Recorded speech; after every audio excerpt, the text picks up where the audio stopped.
Blastoise, the first of our 3 Kanto starters, and boy, we have a doozy this time around.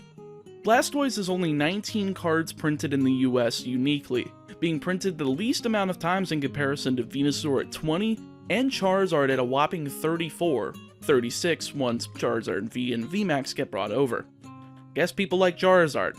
So today, let's find out how good was Blastoise actually in the TCG. The first printing of Blastoise was all the way back in the base set with the legendary Rain Dance ability, and of course again in base set 2. This was the second deck behind the powerful Haymaker trio of Scyther, Electabuzz, and Hitmonchan in terms of use. Essentially, Rain Dance allowed you to accelerate water energy at the time by attaching as many as you'd like during your turn to your water Pokemon. This was an insane Pokemon power for the time, since there weren't any real trainer cards that could accelerate energy, or any other Pokemon that could do the same, making water types quite the powerhouse at the time. This same ability was reprinted on the likes of Feraligatr Prime and Heart Gold Soul Silver, but Blastoise was the first and we have to give it the respect it deserves. Of course, its weakness to Lightning Pokemon, as with many other water Pokemon at the time, meant that if you were going against Haymaker, Electabuzz could definitely ruin your day, but pairing it up with the likes of Articuno and Lapras as your main attackers could make Hitmonchan grind to a screeching halt in the same deck due to Articuno's resistance, and it's not weak to Lightning, so it's not going to be too much of a hassle to fight an Electabuzz. They both provide paralysis and confusion respectively, which gave users of the deck quite a few options to oppose decks like Damage Swap Alakazam, Haymaker, and a few others at the time. Before Fossil came out, the deck was a little bit more clunky with Gyarados, Kangaskhan, Poliwrath, and Dugong being the main attackers that people chose, but Haymaker wasn't fully formed at that point either, so it wasn't too much of a problem for Rain Dance decks. Lastly, we can't forget about the trainers that made Blastoise consistent enough to come out and ruin your opponent's day, those being Pokemon Breeder, which was Rare Candy before Rare Candy, Professor Oak so that you could discard your hand and draw 7, Bill so that you could draw 2 cards, Energy Retrieval to grab water energy out of the discard in case you discarded them with Item Finder to grab a trainer card from your discard, or got it discarded because of the amount of use that energy removal got. And same with the Computer Search card, except for grabbing a card from your deck. This was the era of no supporter cards so that you could use as many of these as you'd like during your turn, meaning you could accelerate energy extremely easily once you got these cards and started rolling. Bulbapedia has a great standard list of this deck, though Lapras can easily be replaced in here as a 1 or 2 of, in case you want to swap a few cards around. Overall, a great start for Blastoise and best of the Kanto starters printed in the base set. Blastoise stayed relatively consistent with Dark Blastoise in the Team Rocket set, but it was remarkably overshadowed by Rain Dance at the time.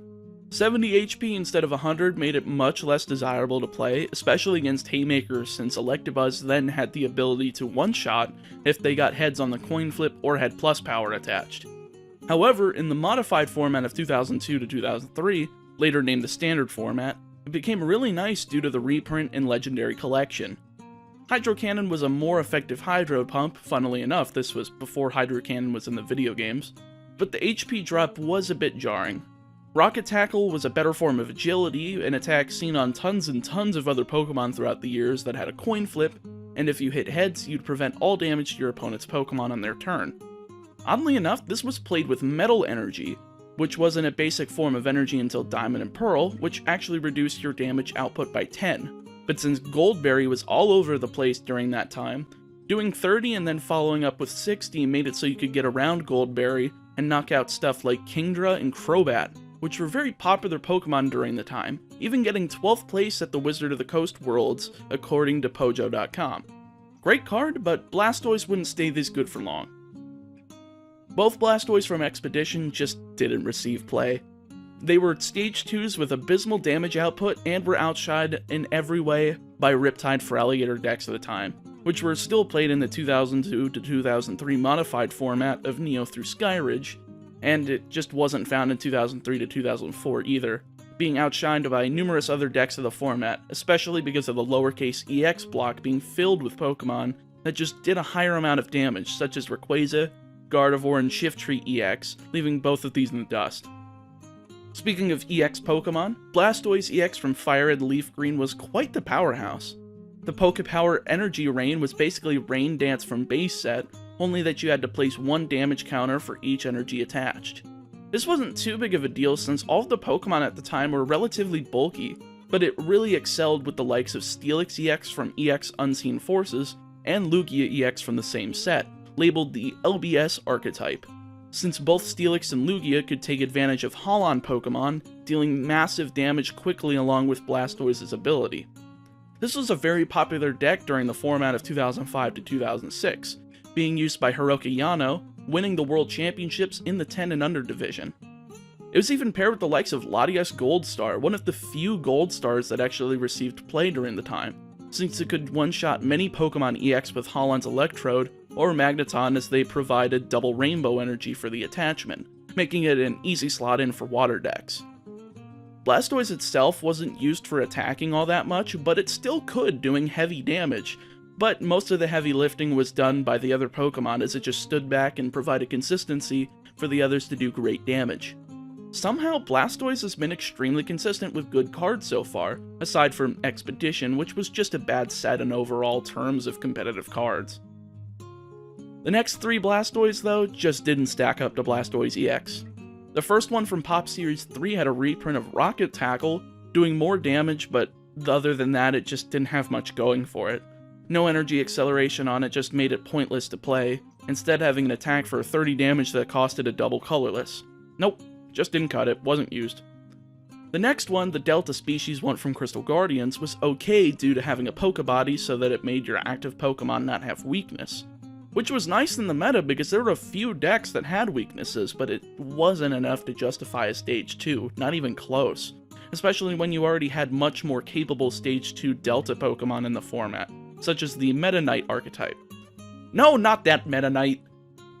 Lastly, the regular Blastoise from Crystal Guardians had the Hydro Pump attack from base set Blastoise, but the Pokebody was completely inferior, as when Blastoise's remaining HP is 40 or less, Blastoise was 40 more damage to the defending Pokemon.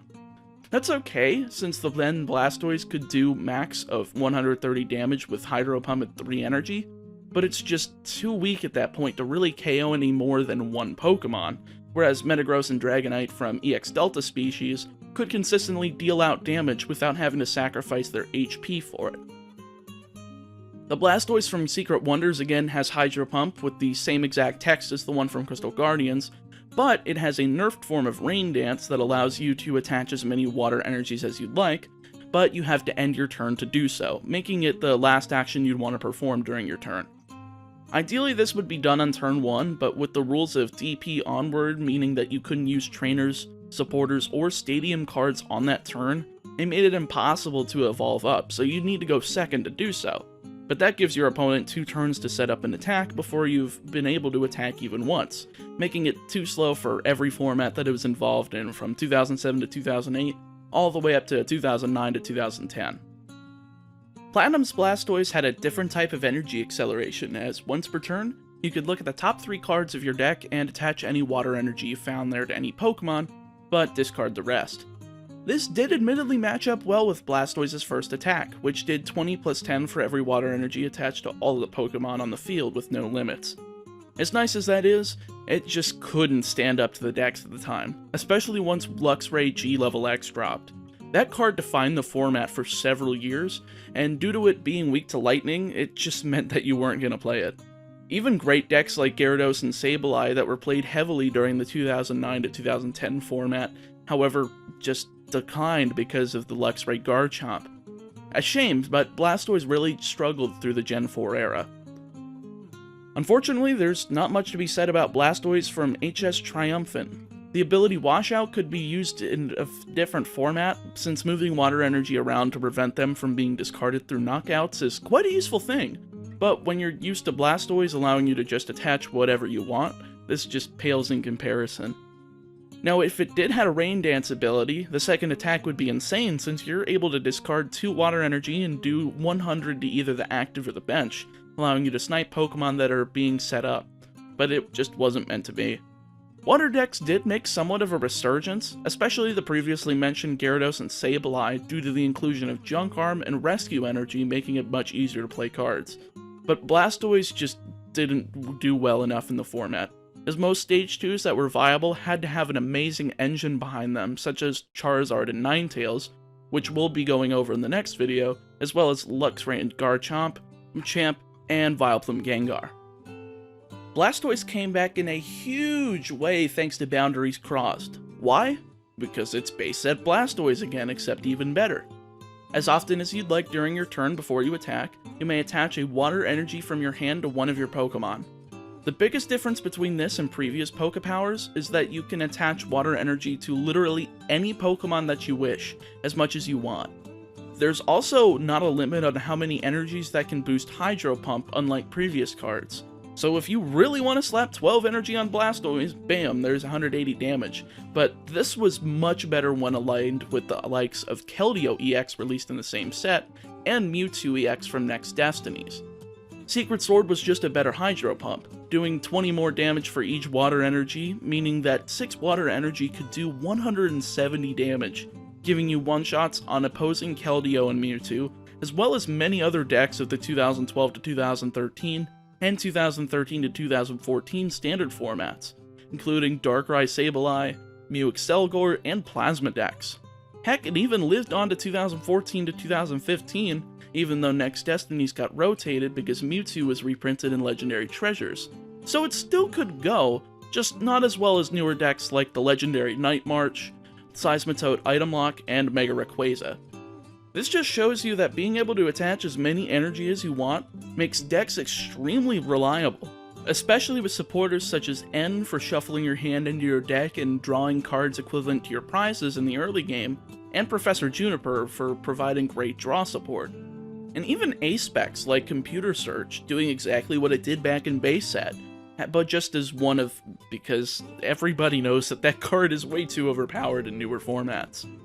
Max Potion was also used because while discarding your energy, it was used quite a bit with energy retrieval, which basically meant that you could grab your energy out of the discard and make it trivial to play Max Potion without consequences.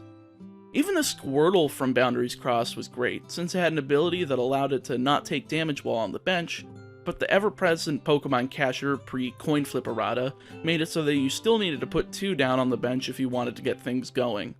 Overall, a great deck, especially when used by Jacob Van Wagner in his Honors Toys World Championships winning deck back in the 2015 Masters Division.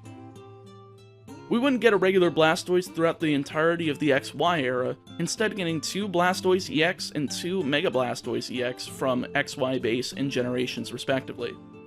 I'll just spare you the details and tell you that the 2 Megas weren't played at all, because Blastoise Spirit Link wasn't printed until Evolutions, the last set of the XY block, and by that time we had plenty of Mega Pokemon that were just better all around, such as the previously mentioned Mega Rayquaza, and other basic Pokemon such as Darkrai EX from Breakpoint, Giratina EX, and even other Stage 2s like Greninja and by extension Greninja Break. The other 2 EXs just didn't receive play either. Not having any energy accelerations for their type around at the time just made it even less likely to be used when compared to the single energy, high damage attacker that Greninja was, despite it not being the most consistent deck of the time.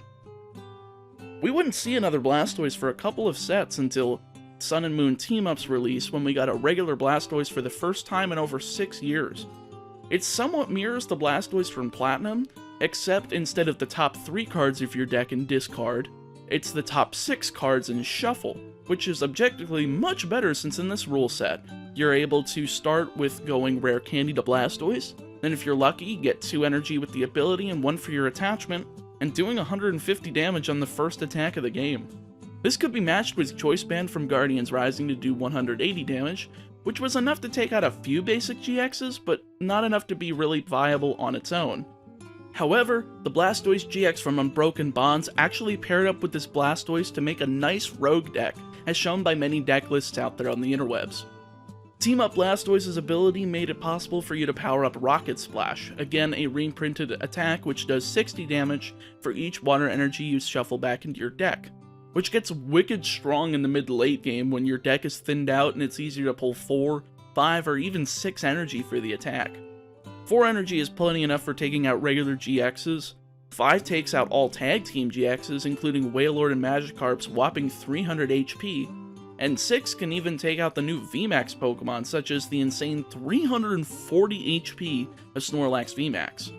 Luckily for this deck as well, it's not weak to lightning, so Pikarom can't run over it, especially when Blastoise GX's Solid Shell ability allows it to take 30 less damage from every attack sent out. Good pair of Blastoise for sure, but not good on their own. Definitely a unique situation where two of the same Pokemon rely on each other to be good. And lastly, we come to the single Tag Team GX of Blastoise, that being Blastoise and Piplup Gx. Since it's a tag team, it's a basic Pokemon, and boy does it do some pretty neat things for a basic. 150 for 3 energy is pretty mess since it can't really one-shot any GX or V since no choice banned by this format.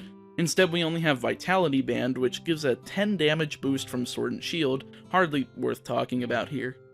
However, the attack does allow you to heal 50 damage for each water energy you attach from your hand while using the attack for a maximum of 3. This means if your opponent is using some high numbers, like for example, 200 damage from Tapu Koko V, if you've got 3 energy in your hand and you attack, you're going to survive another turn because you can just attach them all to Blastoise and Piplup. Which is great, since at that point you can just absorb another attack, retreat with the massive amount of energy, and get them back with energy retrieval, which was again reprinted in Sword and Shield for another big attacker. Of course, you have to get those initial 3 energy onto Blastoise and Piplup for the attack, which can be achieved with the team-up Blastoise. This hasn't been seen in any real decks, but I can see this being a potential rogue deck once we rotate for the 2020 to 2021 format and go team-up onward. Or I'll immediately date this video with incorrect information. Who knows? Overall, how did Blastoise do in the TCG? Well, it certainly made an impact with multiple versions of the card. Rain Dance defined the Pokemon, and we saw multiple iterations of the ability, winning tournaments all around the world with numerous appearances in the World Championships. I can say with confidence that Blastoise is probably the most consistent Generation 1 starter. But how do the other two stack up? Well, tune in next time since I will be talking about Charizard, the most printed Kanto Final Evolution starter. Thank you guys so much for watching this video. I got some inspiration from Fall Swipe Gaming for this style of video, and I know Mystic Umbreon just started doing his series on how good Pokemon were in-game. And because I love the Pokemon trading card game, I thought I'd bring my knowledge to a series like those just for the TCG.